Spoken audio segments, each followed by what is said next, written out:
Bonjour tout le monde. Vous vous demandez pourquoi Julie Morin n'a jamais voulu m'affronter dans un débat public. Bien aujourd'hui, vous allez savoir pourquoi.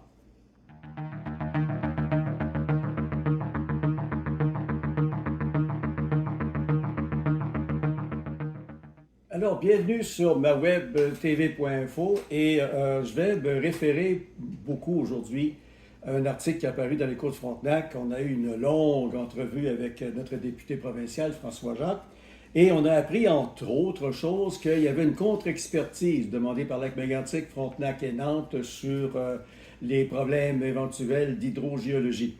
Alors, j'ai bien hâte de voir arriver cette étude. On vient de l'apprendre. On aurait aimé ça le savoir avant. Également, M. Jacques, dans ce texte, dit que la députée Christine Labrie de Sherbrooke devrait valider ces chiffres. Bon. Et puis, il a dit aussi qu'il y avait beaucoup de faussetés qui s'étaient dites dans cette conférence de presse et depuis le début du dossier. Sans préciser quelles étaient naturellement ces dites faussetés. Parce que des faussetés, je veux dire qu'on a entendu des faussetés, mais un instant, on est capable de passer à côté des faussetés aussi. Et là, ce qui m'a intéressé dans cette déclaration, c'est que on n'aura pas besoin d'un autre BAP, d'un troisième BAP, parce que le dernier BAP a tenu compte des enjeux de sécurité, de paix sociale, de santé mentale et d'environnement. Mais M. Jacques, ce qu'il a oublié de nous dire, c'est que 2 jours après les conclusions de ce dernier BAP, il y avait des choses qui étaient totalement changées. On a doublé, triplé, quintuplé les terrains qui allaient être expropriés. Et il y a un paquet de choses qui ne sont jamais passées dans le dernier BAP. Puis soudainement, ben non, on n'a pas besoin d'un autre BAP. C'est pas le même projet du tout. C'est ça le problème numéro 2. Maintenant, la cassette. Alors, vous savez que les politiciens ont une cassette. OK, ils s'accordent entre eux, puis ils répètent toujours la même chose en espérant qu'à un moment donné, à force de se le faire dire, on va le croire.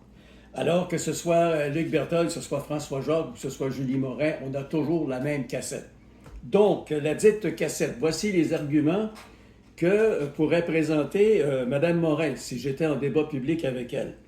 Parlons, comme le disait François Jacques, des enjeux de sécurité. Enjeux de sécurité, mesdames et messieurs.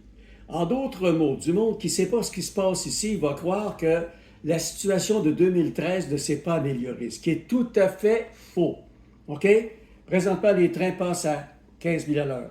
Les voies sont vérifiées avant chaque passage de matière dangereuse, que le wagon soit plein ou qu'il soit vide.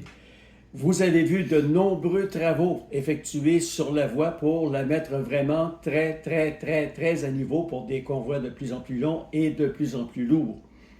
N'oubliez jamais une chose, c'est que de la catastrophe de 2013, vous enlevez un élément et il n'y a plus de catastrophe. OK? On a appris que MMA était une compagnie de broche à foin qui n'entretenait pas son matériel roulant. On a appris que la locomotive en question qui a pris feu à Nantes, cette locomotive-là, ça faisait déjà un bon bout de temps que tous les mécaniciens disaient « Descendez-la pour une maintenance, ça presse ». Quand on a arrêté la locomotive, est-ce qu'on savait que ça allait automatiquement faire qu'il y a de l'air qui se perdrait dans les freins et le train partirait tout seul? Présentement, il n'y a jamais, au grand jamais, un train stationné à Nantes sur la voie principale. S'il y a un train qui doit être stationné, il va être sur la voie secondaire, la voie d'évitement, et sur la voie d'évitement, il y a un dérailleur. Si le train fatidique avait été sur la voie d'évitement ce soir-là et qu'il était parti tout seul, ben, il serait arrivé au dérailleur et ça aurait arrêté là complètement. Donc, l'argument d'enjeu de sécurité, ben, ça ne marche pas. Maintenant, la paix sociale. Non, je vais y revenir tantôt, la paix sociale. La santé mentale. Enjoy, mon enfant, la santé mentale. Fouillez un peu sur ma webtv.info, vous allez peut-être remettre la main sur une entrevue qui a été faite avec une psychologue de Montréal qui disait que d'enlever le train du centre-ville, ça ne changerait rien. Ça ne change rien pour une bonne raison. C'est qu'on prend le problème de Mégantic, puis on l'envoie encore au problème à Frontenac.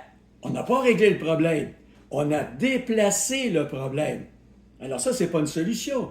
Que les policiers ne viennent pas me dire que d'enlever le train de ce que j'appelle maintenant le quartier Frontenac, ça va régler le problème. Il y a autant de maisons de l'autre côté qui sont à 500 mètres de cette voie-là. Donc, vous prenez un problème supposément psychologique qui est épouvantable dans la ville de Mégantic, puis vous l'envoyez chez le voisin, mais le voisin, lui, il est niaiseux, le voisin, il n'aura pas de problème avec ça, lui, il n'aura pas de problème mentaux. Il n'y aura pas de problème de propriétaires qui ont peur de perdre l'euro, il n'y aura pas de problème de propriétaires qui ont peur de voir la valeur de leur propriété baisser, il n'y a pas de propriétaires que leur propriété, ben, c'est leur retraite. Ben non, il n'y en a pas de problème à Frontenac, il y a des problèmes juste à Mégantic.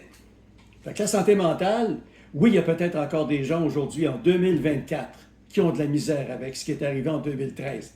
Mais ça, là, c'est pas 75% des gens de Lac-Mégantic qui ont dit dans un sondage qu'ils étaient contre ça. Donc, santé mentale, hein? OK. Maintenant, la paix sociale.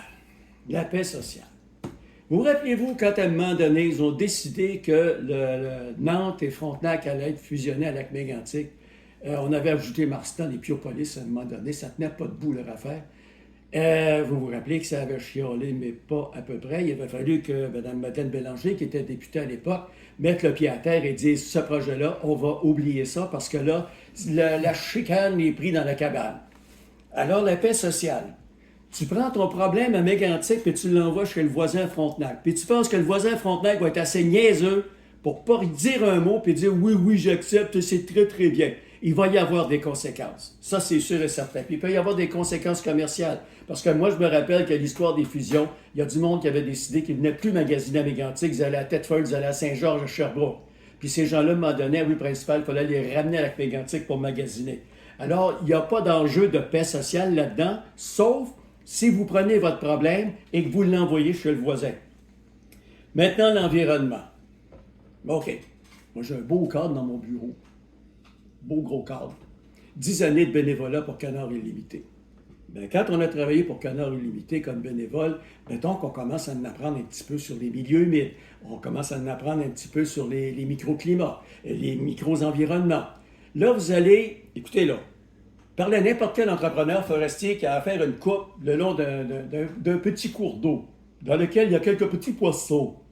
Allez demander au gars tout ce qu'il faut qu'il fasse pour ne pas déranger le poisson dans le ruisseau. Et là, les autres ici, là, le fédéral, là, hein, les fonctionnaires, là, les abrutis qui traînent là, ils vont prendre un cours d'eau et ils vont le déplacer d'un kilomètre. Il n'y a pas de problème là, mon homme. Mais non, nous autres, on peut le faire, mais vous, essayez donc de le faire. L'entrepreneur forestier essaye donc d'aller faire une coupe de bois, qui a un petit ruisseau, qui a des petits poissons, puis sans t'en occuper, ils vont avoir un armada de fonctionnaires sur le dos. Mais là, ils s'affrontent, on va déplacer le ruisseau, il n'y a pas de problème là. Hey, il y a les maires de la Beauce. Mesdames et messieurs, j'ai appris ça dans le texte justement avec François Jacques. Il y a des maires de la Beauce qui demandent 2 stations d'échantillonnage de la rivière.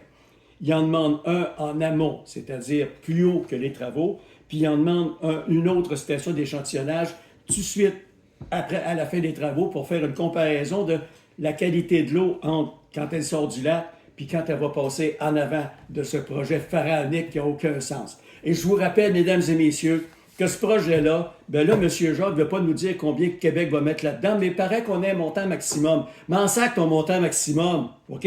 Là, on va faire un cadeau de 1,2 milliard. Puis ça, c'est un chiffre, mesdames et messieurs, qui n'est pas pris dans les airs. 1,2 milliard à une compagnie multimilliardaire qui n'a jamais voulu lever le petit doigt pour aider les gens de Lac-Mégantic après la catastrophe. Ça, je vous le rappelle. Hein? La seule entreprise qui avait un certain pourcentage de responsabilité, c'était le CP. Ils n'ont jamais voulu avouer qu'il y avait une part de responsabilité de la part de la compagnie. Puis on va leur faire un beau cadeau de 1,2 million. Puis en plus de ça, là, trouvez-moi une locomotive qui ne perd pas d'huile. Avec la belle tranchée qu'ils vont faire, là, de 200 pieds de large, 100 pieds d'eau, là.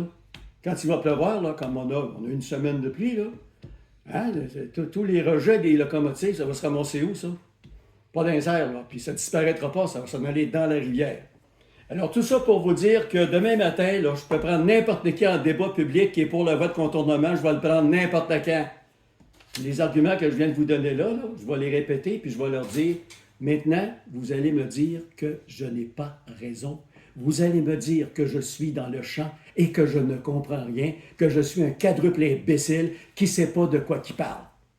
Alors, sur ce, mesdames et messieurs, quittons-nous sur une note positive. Je regardais la Maison de la Famille le 9 juin. Ils ont eu leur course de bazou là, dans le stationnement du Carrefour. Puis ça m'a fait penser à une affaire. Vous allez dire, on était malades dans ce temps-là. Là. Mais, les vieux comme moi, là, vous rappelez-vous les courses de boîte à savon dans la Côte-à-Nicole? Ça n'avait pas de sens. Alors, sur ce, on se retrouve la semaine prochaine.